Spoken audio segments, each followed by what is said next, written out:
झालेला नाही. दुसऱ्या दिवशी आम्ही दुसरी जी बैठक घेतली ती महत्वाची होती. ती देखील जसं वेदांत बॉक्सचा प्रकल्प होता तसाच बल्क ट्रक पार्क हा एक महत्वाचा प्रकल्प होता. त्याच्यासाठी आमच्या मंत्रिमंडळाने त्यावेळी देखील जागा आपण ॲलोकेट केली ती रायगड जिल्ह्यामध्ये रोहायच्या जवळ 2,500 कोटीची सबसिडी आपण दिली. आणि महत्वाची गोष्ट म्हणजे जेव्हा केंद्राकडे आपण अप्लाय केलेलं, आंध्र प्रदेशला मिळालं, हिमाचल प्रदेशला मिळालं, गुजरातला मिळालं, तरी देखील महाराष्ट्राकडे हा बल्क ट्रक पार्क आला नाही. बल्क ट्रक पार्कमध्ये देखील 70,000 ते 80,000 युवकांना नोकऱ्या त्या मिळू शकल्या असत्या. आपल्याकडे 394 फार्मसी कॉलेजेस आहेत. आपण वॅक्सिन प्रोडक्शनमध्ये देशातले सर्वोत्तम आहोत, सर्वात पुढे आहोत. जे काही क्वालिफाईड बल्क ड्रग्स असतात, मग त्याच्यात वेगवेगळे जे जसं FDA असेल, FSSAI असेल वगैरे ह्याचं जे क्वालिफिकेशन लागतं त्याच्यात जास्तीत जास्त कंपन्या या महाराष्ट्रात. हे दोन्ही प्रोजेक्ट हातातून निघून गेल्यानंतर एअरबसच्या आता आम्ही मागे लागल्या. मला वाटतं आज मुख्यमंत्री महोदय परत इथं दिल्लीत आहे. आता ते महाराष्ट्रासाठी गेले आहेत की स्वतःसाठी गेले हे अजूनही आम्हाला माहिती नाही. कदाचित स्वतःसाठी गेले असतील. हे त्याचा पॅटर्न बघितलं गेल्या काही अनेक व्हिजिट्समध्ये. काही व्हिजिटच्या जनजाहीर होत्या, हे मला वाटतं जनजाहीर 8 व्हिजिट असेल आणि लपून छपून 12 व्हिजिट असेल. त्याच्यात मी काही जाणार नाही. महत्वाची गोष्ट ही ऐकू येते त्याच्यानंतर की आम्ही हे 2 विषय घेतल्यानंतर, विरोधी पक्षाने हे 2 विषय घेतल्यानंतर या खोके सरकारने जे काही MIDC मध्ये प्रस्ताव आलेले ते एवढे दिवस पेंडिंग स्थगिती होती, त्याचे रिव्ह्यू होते. मग ते आमच्या ऑरिक सिटीमध्ये असतील, आमच्या मिहानमध्ये असतील, महाराष्ट्रात अनेक वेगवेगळे MIDCs असेल, ते सगळे प्रकल्पात रिव्ह्यू करायला घेतलेले आहे. आणि असं ऐकू येतं की हे सगळेच हजारो कोटीचे प्रस्ताव जे आहेत, जी इन्व्हेस्टमेंट, जी गुंतवणूक आपल्या महाराष्ट्रात येण्यामध्ये ज्याला स्थगिती दिलेली, त्याला कुठे ना कुठेतरी स्थगिती उठवण्याचा विचार सुरू आहे.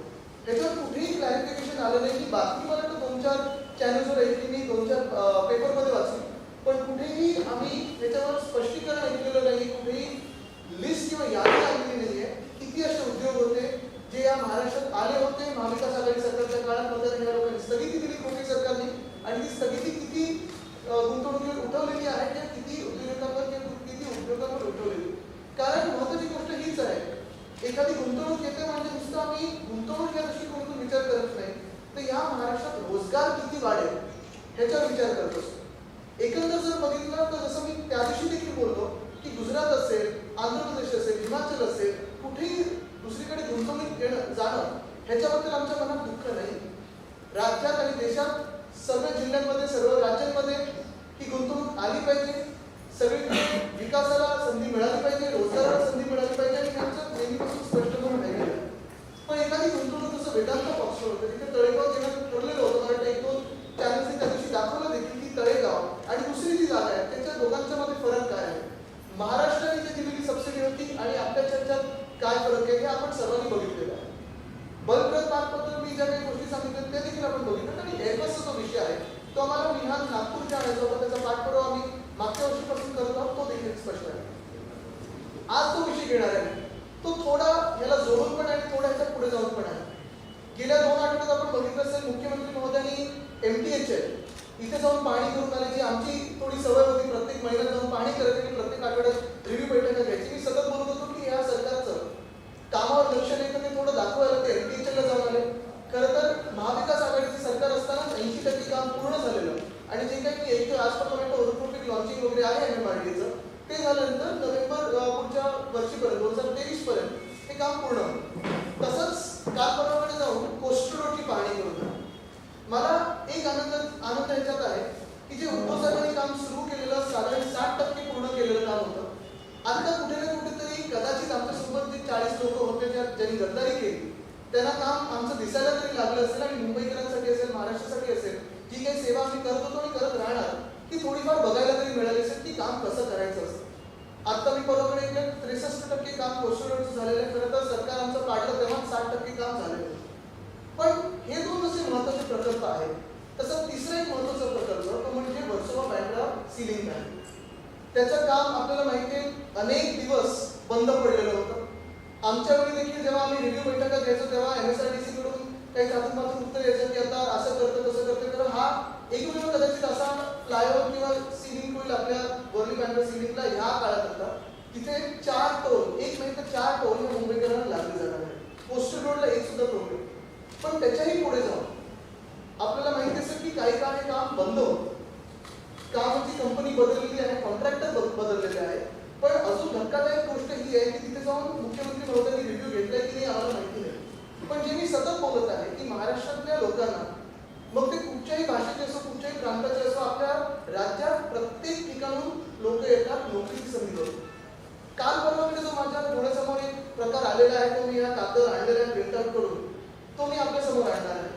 वर्सोवा बँडर सिलिंगची कंपनी बदलल्यानंतर एका वेगळ्या कंपनीकडे, कॉन्ट्रॅक्टरकडे हे काम केलेलं आहे.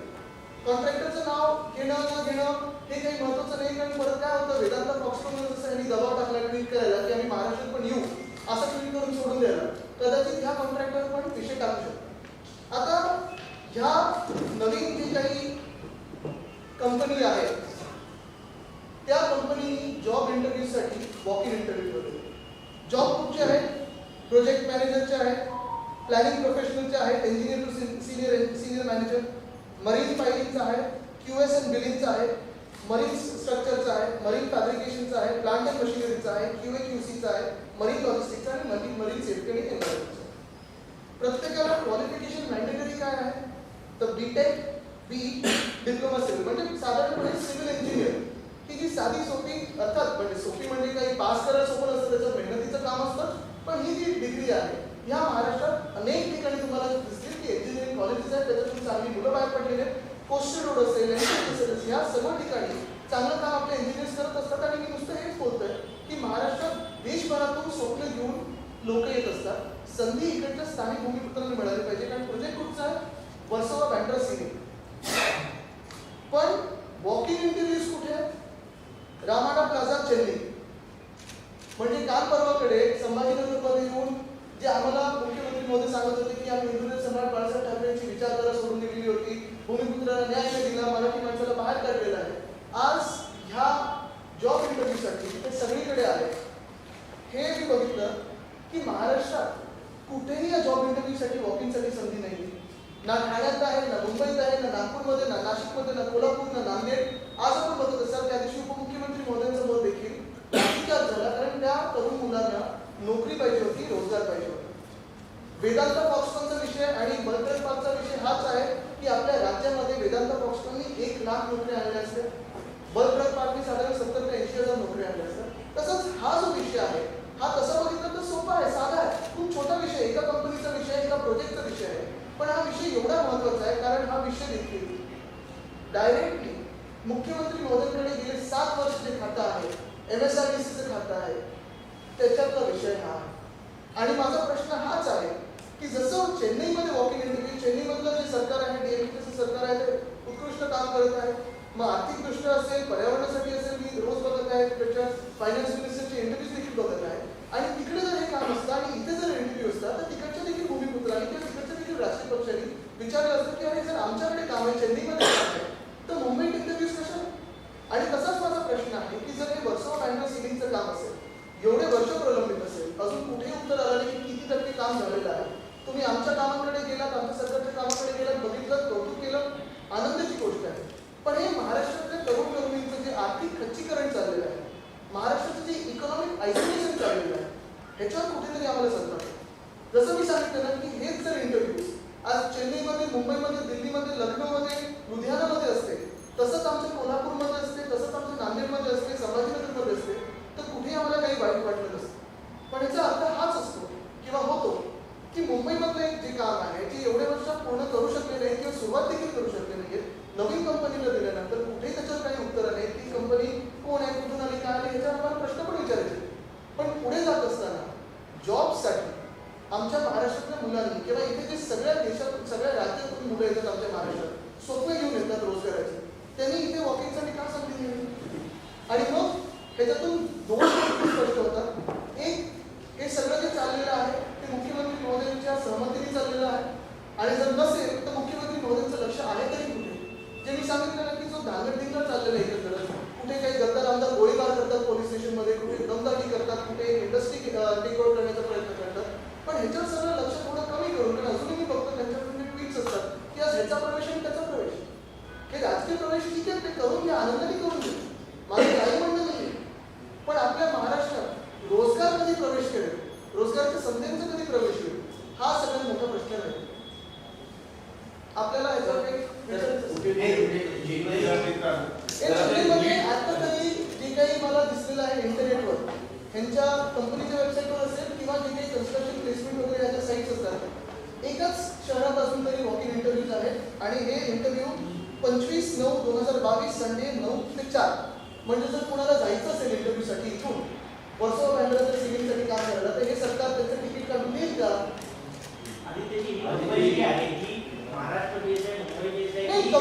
कंपनीशी माझं देणं घेणं नाही की देशात अनेक ठिकाणी कंपनी काम करत असते. जसं मी सांगितलं, जर कंपनीचं आज नाव घेतलं तर परत ते कंपनी आणि त्यांना माहिती कुठची कंपनी, तुम्हाला पण मी याचं प्रिंटआउट देतो, ॲप प्रिंट येते, ठीक आहे. ते कंपनीचं देणं घेणं नाही, कोणी करू शकतो. आणि मुद्दा असा आहे की MSRDCच्या खात्यात हे असं होत आहे. MSRDCचं जे काम आहे, जे कॉन्ट्रॅक्ट दिलेलं आहे, मुंबई किंवा महाराष्ट्राला संधी मिळत नाहीये, हे मुख्यमंत्री महोदयांना माहिती आहे की नाही, हा माझा मूळ प्रश्न आहे. आदित्यजी, जाहिरात नेमकी कुठे आहे? महाराष्ट्रात आली आहे की ऑनलाईन ऑनलाईन जर तुम्ही दाखवाल आहे कॉपी जर दिली आदित्यजी, ये जो आपने आरोप लगाया ये थोड़ा सा हिंदी में, क्योंकि काफी इम्पोर्टेंट है। कहा जा रहा है कि सरकार आने के बाद लगातार कहा जा रहा है कि यहाँ के लोगों को जॉब दिए जाएंगे, ये वादा भी शिंदे और फडणवीस की तरफ से किया गया था। अब जॉब शायद मिले हैं, 40 लोगों को मिले हैं, इलीगली मिले हैं। मेरी यही बात है कि आज जो मैंने इंटरनेट पे देखा है कि वर्सोवा बैंड्रा सीलिंग की जब बात आती है तो आप सभी को पता है कि ये वर्सोवा बैंड्रा सीलिंग MSRDC के हाथों में है। कई सालों से ये काम बंद रह चुका है। अभी जब इस काम की शुरुआत हो रही है तो मैंने कल परसों में ये सारे जो जॉब प्लेसमेंट के इंटरव्यूज के लिए जो एडवर्टीजमेंट्स आती है, उसमें मैंने देखा कि ये जॉब इंटरव्यूज सिर्फ और सिर्फ चेन्नई में होने जा रहे हैं, न देश में कहीं अन्य जगहों में हो रहे हैं, न महाराष्ट्र में हो रहे हैं। ये जॉब काफी स्पेसिफिक है, काफी लोकल है, वर्सोवा बैंड्रा सीलिंग का जॉब है। और मेरा आक्षेप इसी बात पे है कि मुझे ये दर्द नहीं कि चेन्नई में हो रहा है, बिल्कुल चेन्नई में हो, लुधियाना में हो, दिल्ली में हो, कहीं पे भी हो, कश्मीर में भी हो, कन्याकुमारी में भी हो, उस पर कोई मेरी आपत्ति नहीं है। आपत्ति इसी बात की है कि अगर ये बात, ये जो जॉब है पूरा, ये जो कॉन्ट्रैक्ट है, अगर वर्सोवा बैंड्रा सीलिंग का है, अगर मुंबई का काम है, तो फिर इस जॉब इंटरव्यू के लिए जो महाराष्ट्र में सारे देश से, हर एक राज्य से लोग सपना लेके आते हैं, और ये यहाँ पे भी हमारे जो बच्चे हैं, उनको अगर रोजगार की संधि ना मिले तो कहाँ मिल जाए? अगर आप देखें तो ये जॉब इंटरव्यू सिर्फ और सिर्फ चेन्नई में, मेरी यही आशा और उम्मीद रही कि मुख्यमंत्री महोदय इसमें स्पष्टीकरण दें कि ये जॉब इंटरव्यूज हमारे मुंबई में या ठाणे में या संभाजीनगर में या फिर सांगली में या नागपुर में क्यों नहीं है, और सिर्फ एक ही जगह ऐसी है जहाँ यहाँ से वहाँ जाने तक दिक्कत हो, ऐसी क्यों? आदित्य, ये जो कंपनी है आपको कंपनी बेस्ड इन यूपी, तो उससे क्या नहीं, कॉन्ट्रैक्ट किसी को भी देते, तो यही मेरी बात है कि अगर ये स्किल की बात हो तो दुनिया भर में जो भी अच्छा मिले आपको उसी को जॉब देते। कंपनी जहाँ भी हो दुनिया भर से, सबसे अच्छी कंपनी महाराष्ट्र में काम करना चाहिए, हमारे देश में काम करना चाहिए, ये हमारी भी राय है। लेकिन जो अपॉर्चुनिटी होती है वो हर एक को समान मिलनी चाहिए। आदित्य जी, उद्योग विभागाचा नियम आहे, नियम आहे की 90% नोकऱ्या ज्या आहेत त्या भूमिपुत्रांना दिल्या गेल्या पाहिजेत. त्याच्या अंतर्गत हे चुकीचं ठरतंय का? हे MSRDC खात्याचं आहे आणि उद्योग विभागात मी जास्त तर बोलायचं ठरवलं की बोलायचंच नाही, कारण उद्योग मंत्र्यांना विचारायला माहितीच नसतं त्याच्या विभागात काय असतं. आता ती स्थगिती पहिले त्यांना त्याच्यावर थोडा अभ्यास करू दे की जी काही हजारो कोटीची स्थगिती जी दिलेली आहे ती गुंतवणूक कधी आमच्या महाराष्ट्रात येणार, त्याच्यावर थोडं ते व्यस्त आहे, त्याच्यात त्यांना नव्हतं. आज दिल्लीला येतो. आदित्य जी, 25 तारीख को ये इंटरव्यू होने वाले हैं, 4 दिन दूसरी से बचे हुए। अगर ये इंटरव्यू आप होते हैं और या लोगों के साथ अन्याय होता है तो फिर आगे आपकी भूमिका क्या है? नहीं, मुझसे ज्यादा मुझे लगता है कि मुख्यमंत्री महोदय की भूमिका क्या है, क्योंकि ये उनका डायरेक्ट डिपार्टमेंट है MSRDC। इन्होंने ये भूमिका और ये जो डिपार्टमेंट है 7 साल से संभाली हुई है। उन्होंने परसों ही हमें एक लंबा चौड़ा भाषण दिया कि कैसे हम हमारी भूमिपुत्र की भूमिका भूल चुके हैं। मैं इसमें यही कहना चाहता हूँ कि अगर चेन्नई में आपको वो स्पेसिफिक स्किल मिले तो बिल्कुल देश भर से क्या दुनिया भर से इंटरव्यू लीजिए और उनको जॉब दीजिए। लेकिन ये अगर बात सिविल इंजीनियरिंग की हो, ये अगर बात हमारे जो प्रोजेक्ट मैनेजर्स की हो, तो देश में और हमारे राज्य में हर जगह इसकी इंटरव्यू होनी चाहिए, या ओपन इंटरव्यू ले लो। मुंबई ने क्या बिगाड़ा है, या ठाणे ने क्या बिगाड़ा है, या संभाजीनगर ने क्या बिगाड़ा? इसमें सरकार का ध्यान नहीं है ऐसा? मुझे लगता है कि ये इसमें से एक बात स्पष्ट होनी चाहिए, मुख्यमंत्री महोदय ने जवाब देना जरूरी है कि ये सब जो हो रहा है ये मुख्यमंत्री महोदय की सहमति से है या नहीं। अगर उनको पता नहीं है तो उनके डिपार्टमेंट को उनका लक्ष्य क्यों नहीं, ध्यान क्यों नहीं, ये भी जनता के सामने आना चाहिए। आदित्यजी, तुम्ही जसं हे एक प्रकार उघडकीस आणलंय तसंच रामदास कदम जे माजी पर्यावरण मंत्री आहेत त्यांनी तुमच्यावर गंभीर आरोप केलेले आहेत. ते जेव्हा पर्यावरण मंत्री होते त्यावेळेस त्यावेळेस तुमचा त्या खात्यात हस्तक्षेप होता आणि भ्रष्टाचाराचे आरोप आता करण्यात आले. हस्तक्षेप म्हणजे माझ्या खात्यात माझा अधिकार असतोच आहे, त्याला पण ते माहिती आहे. जेव्हा पण पर्यावरण मी त्याला मंत्री उत्तर होते. देणार नाहीये, कारण त्यांचा सगळा फोकस हा आम्हाला बदनाम करण्याचा आणि आम्हाला राजकारणातून बाहेर पाडण्याचा आहे. ठीक आहे, तर त्याला जे बोलायचं ते बोलू दे. महाराष्ट्राने ते संस्काराने जे काही त्यांनी त्या दिवशी दाखवलं ते बघितलेलं, मला त्याच्यात उत्तरच द्यायचं आहे. मला त्या पातळीला जायचंच नाहीये. आज तुम्ही तिसरी पत्रकार परिषद आपल्या समोर घेत आहे, ती देखील ह्या महाराष्ट्राच्या आर्थिक खच्चीकरणावर आहे आणि तरुणांना जो न्याय मिळत नाहीये त्याच्यावर आहे. आता झालंय असं की कोणी तरुणांनी प्रश्न विचारले की हा 32 वर्षाचा तरुण आम्हाला काय विचारतो, अहो पण जर रोजगार या महाराष्ट्रात तुम्ही उपलब्ध करून देणार नसाल रोजगाराची संधी, तर आम्ही प्रश्न विचारायचे नाहीत का? आज जी इसके दूसरा टॉपिक है जिस पर बात करके चल रहा है, आपने वहाँ पे हाई कोर्ट में अप्रोच किया है, लेकिन एक काम से क्या है कि कोई प्लानिंग हो रही है, जो है वो एमएमआर को रिजर्व करके आपको किसी खास कोई शिवाजी पार्क नहीं लेने जाते, एक वर्चस्व की लाई हुई है, एक प्रेस्टीज इशू हो गया है। नहीं, इसी में मैं यही कहूंगा कि आज की पत्रकार परिषद में भी मैं राजनीतिक बात नहीं करूंगा। ये तो हम जब शिव समाज दौरा कर रहे हैं तो उनका जो समाचार है वो हम ले रहे हैं, लेकिन ये विषय भी काफी गंभीर है, काफी अहम है, क्योंकि जैसे मैंने कहा ना कि अगर ये प्रोजेक्ट चेन्नई में होता और कोई वहां से ऑब्जेक्शन लेता कि ये सिर्फ मुंबई में जो इंटरव्यूज दिए जाते हैं तो भी ये बात जायज होगी, क्योंकि जो भी भूमिपुत्र हो, अगर बात स्किल की हो, दुनिया भर से सबसे अच्छी स्किल लाओ, यहाँ अच्छी काम करो, लेकिन जो संधि है, जो उपलब्धि है कि चलो मुझे भी आज मैं जाके इंटरव्यू ले सकता हूँ, वॉक इन इंटरव्यू, क्यों ना देश में हर जगह हो, क्यों ना हमारे राज्य में हर जगह हो। मुझे कोई चेन्नई से आपत्ति नहीं है, मुझे ना गुजरात से आपत्ति, ना कोई राज्य से। मैंने किसी कहा कि हर एक राज्य में, हर एक शहर में, हर एक गाँव में विकास होना चाहिए, रोजगार की संधि उपलब्ध होनी चाहिए, लेकिन अगर ऐसे स्पेसिफिक कामों में सिर्फ एक ही जगह वॉक इन इंटरव्यूज दे रहे हैं तो क्यों ले रहे हैं, उसका क्या कारण है, ये भी जनता के सामने आना जरूरी है। और मैं यही मांग रही थी कि चेन्नई के साथ मुंबई हो, थाना हो, पुणे हो, नवी मुंबई हो, संभाजीनगर हो, नागपुर हो, नासिक हो, यहाँ भी वॉक इन इंटरव्यूज लिए जाए और जो भी स्किल में क्वालिफाई हो उसकी पब्लिक लिस्ट जारी करें और उनको जॉब द्या। आदित्यजी, एक फक्त माहिती अशी हवी होती की फक्त हे या प्रकल्पाबाबतीत घडलेलं आहे की या आधी जे प्रकल्प झाले त्यांच्याही मुलाखती अशाच पद्धतीने घेण्यात आल्या होत्या की राज्यातल्या अनेक हा भागात समोर आलेला प्रश्न, कारण काय झालं, ज्याला अप्लाय करायचं होतं त्याचा मला प्रश्न आला, दादा मी चेन्नईला कसं जाऊ, म्हणून चेन्नईला कशाला जायला पाहिजे, तुला इथे संधी मिळणार आहे, तर त्यांनी सांगितलं मी अजून तरी शोधलं, माझ्या डोळ्यासमोर अजून कुठेही संधी आलेली नाही, आणि म्हणून हा प्रश्न उपलब्ध झाला इथे उपस्थित झालेला आहे की महत्त्वाची गोष्ट जसं मी सांगितलं की चेन्नईत घ्यायचं घ्या, पण त्याचसोबत त्या दिवशी मुंबईत का नाही घेत, पुण्यात का नाही घेत, आपल्याकडे काही इंजिनियर्स कमी आहेत का, आपल्याकडे काही एक्सपिरियन्स कमी आहे का? आणि त्याची थोडं माहितीसाठी की यापूर्वी तुमच्या सरकारमध्ये अशाच पद्धतीने वेगवेगळे प्रकल्प आलेले होते, त्याच्या वॉकिंग इंटरव्ह्यू सगळ्या महाराष्ट्रात झाले होते, त्या पद्धतीनं प्रत्यारोप आता त्यांच्याकडनं होतील ना, होणारच प्रत्यारोप, पण महत्त्वाची गोष्ट ही आहे की हे जे सरकार आहे जे आम्ही करत होतो ते बंधनं निघालं असेल तर जर सुद्धा झाले असतील तर त्यांनी सुधारायला पाहिजे. पण महत्त्वाची गोष्ट म्हणजे असं कुठेही झालं असं माझ्या डोळ्यासमोर आलेलं नाही. आपण कायदा तिथे 80% भूमिपुत्रांना तिथे स्थान दिलं पाहिजे. दुसरं आपण एक मान्य करून घेतलेलं की जे काही गुंतवणूक आपल्या राज्यात येते त्या गुंतवणुकीसोबत स्किल डेव्हलपमेंट हा देखील विषय खूप महत्त्वाचा होता. मला आठवतं मुख्यमंत्री महोदय जे उद्धवसाहेब ठाकरे होते तेव्हा सुभाष देसाई साहेब असतील, अजित पवार साहेब असतील, सगळ्यांनी बैठक घेतली की स्किल डेव्हलपमेंटचं देखील सेंटर तिथे आजूबाजूला आलं. आणि महत्त्वाची गोष्ट हीच आहे की आपण बघितलं असेल सिव्हिल इंजिनिअरिंगसाठी महाराष्ट्रात इंटरव्ह्यू का नाही घेतले हा माझा सोपा प्रश्न आहे. तुम्ही भले दुसरीकडे कुठेही घ्या, मग तुम्ही लंडनमध्ये घ्या, तुम्ही तैवानमध्ये घ्या, कुठेही घ्या, पण जर इकडचं काम आहे तर इकडे का नाही संधी मिळाली आहे हा मोठा प्रश्न नाही. फक्त एकच दिवस होणार आहे का की टप्प्याटप्प्यात बऱ्याचदा असं होतं की मग त्यांनी ते चेन्नई जाहीर करायला पाहिजे. त्यांनी जाहीर करायला पाहिजे, कारण आपली मुलं इथून तिकीट काढून त्याच्याला खर्च करून तिथे जाणार आणि जर त्यांना जॉब नाही मिळाला तर खर्चाची भरपाई कोण करणार? आत्ता असं झालेलं आहे की अनेक आश्वासनावर आपण बघताय हे सरकार कुठेही पुढे येत नाही. आज देखील शेतकऱ्यांसाठी मला वाटतं विरोधी पक्ष नेते दानवे साहेब गेलेले राज्यपाल महोदयांकडे.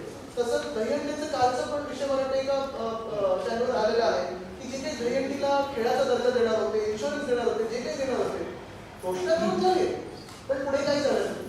वेदांताचं देखील तसंच झालेलं, घोषणा करून झाली पण पुढे काय झालं तुझ्या हायकोर्टात सुनावणी आहे दसरा मेळाव्या संदर्भात काय वाटतं? काय माहिती नाही. दसरा वेळेसोबत किंवा कुठच्याही अजून कुठच्याही राजकीय विषयावर आज मी परत बोलणार नाही, कारण हे आपण बोलतच असतो. पण आज तुम्ही बघा आपल्यामुळे आणि तुमच्या सगळ्यांच्या सहकार्यामुळे महाराष्ट्रात आपण पूर्णपणे महत्त्वाचा विषय पुन्हा एकदा बेरोजगारी आणि रोजगार केलेला आहे. कारण नोकर भरतीचा विषय असेल, प्राध्यापक भरतीचा विषय असेल, परवाकडे जो झालेला राजकारण कमी असून महत्वाचा विषय हा रोजगार आहे. राजकारणात जी काही घाण आहे ती तुम्ही बघितलेली आहे, पण आज रोजगाराचं कुठेही उपलब्ध संधी नाहीये आणि जे नैराश्य आपल्या राज्यात येणार आहे, जे आर्थिक खच्चीकरण चालू आहे, ज्याला मी इकॉनॉमिक आयसोलेशन ऑफ महाराष्ट्र बोलतो, ते सुरू झालेलं आहे. आदित्य जी आप देखा जा रहा है कि सर जो कंपनी है जिसको ये काम मिला है ये कंपनी द्वारा ये इंटरव्यूज ये सरकार की तरफ से इंटरव्यूज नहीं दिए गए एक्झॅक्टली. और सरकार की तरफ ये इंटरव्यूज नहीं है तो भी क्या ये डायरेक्ट कंपनी आहे, त्यांचा काही अधिकार नाही का सरकारचा? MSRDCच्या खात्यात आहे. मुख्यमंत्री महोदय आता बघा, जेव्हा काही गुंतवणूक येते ती इंटरव्ह्यूज प्रायव्हेट कंपनीजच घेतात, पण त्याला सांगणं की तुम्ही इथे इंटरव्ह्यू घ्या हे सरकारचं काम असतं, मुख्यमंत्री महोदयांचं काम असतं. तसा भावाच्या मी तेजस ठाकरे यांची एंट्री नाही होई बातमी कुठून पेरली जाते मला माहिती नाही. काय झालेलं आहे की त्यांच्या वायरच्या कामात व्यस्त आहेत आणि आमचं वायर वेगळं चालू आहे. जसं ॲम्कोचं मुंबईत ऑफिस नाहीये तसं चेन्नईतही नाहीये, मग यावर ओनरशिप कोणाची ह्याचा पण काही आता अंदाज? त्यांचं साईट ऑफिस तर आहे ना, ते बँड्रावरली सिलिंगचं जे साईट ऑफिस आहे, बँड्रा सिलिंगचं ते आहे. म्हणून मुद्दा हाच आहे. बघा मी परत एकदा तुम्हाला सांगतो, मी दोष ना चेन्नईला देईन ना दोष कंपनीला देईन. कंपनीला जिथे योग्य वाटत तिथे ते घेणार. खरा अधिकार हा राज्य सरकारचा असायला पाहिजे की आमच्याकडे पण तेवढे जॉब इंटरव्ह्यू घ्या, आमच्याकडे पण तेवढेच लोक स्किल्ड किंवा नॉन स्किल्ड आहेत, तुम्ही इथे पण जॉब घ्या, इंटरव्ह्यू तिथे पण घ्या. मग जे कोण तुम्हाला योग्य वाटेल चांगल्यात चांगलं सर्वोत्तम ब्रिज बनवण्यासाठी त्यांना तुम्ही घ्या.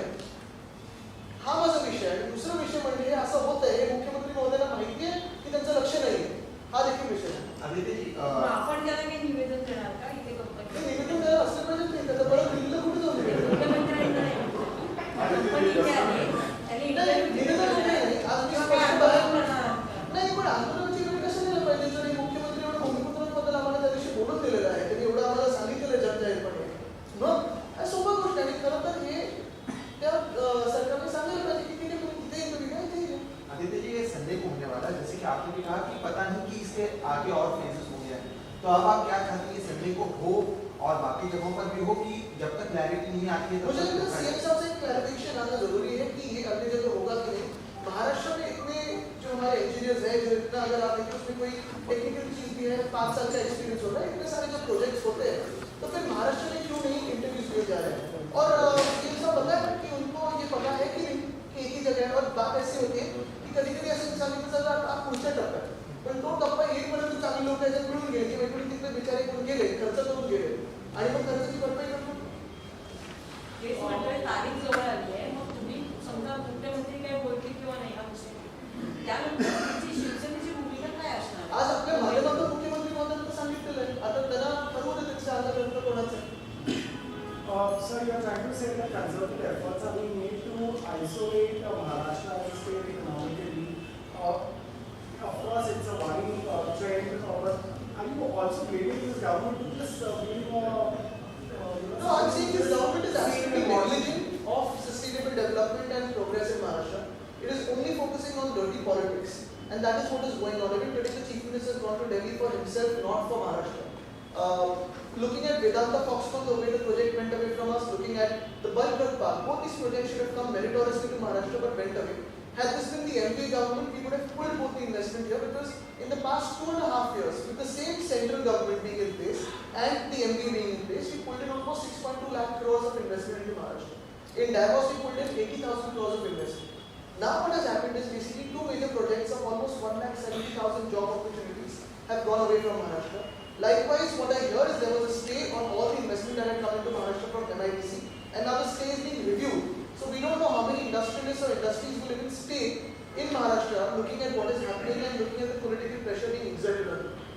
With today's issue, the issue is not with interviews being held in Chennai. I don't mind progress in any of the states. It is every state's right, every city's right to go ahead.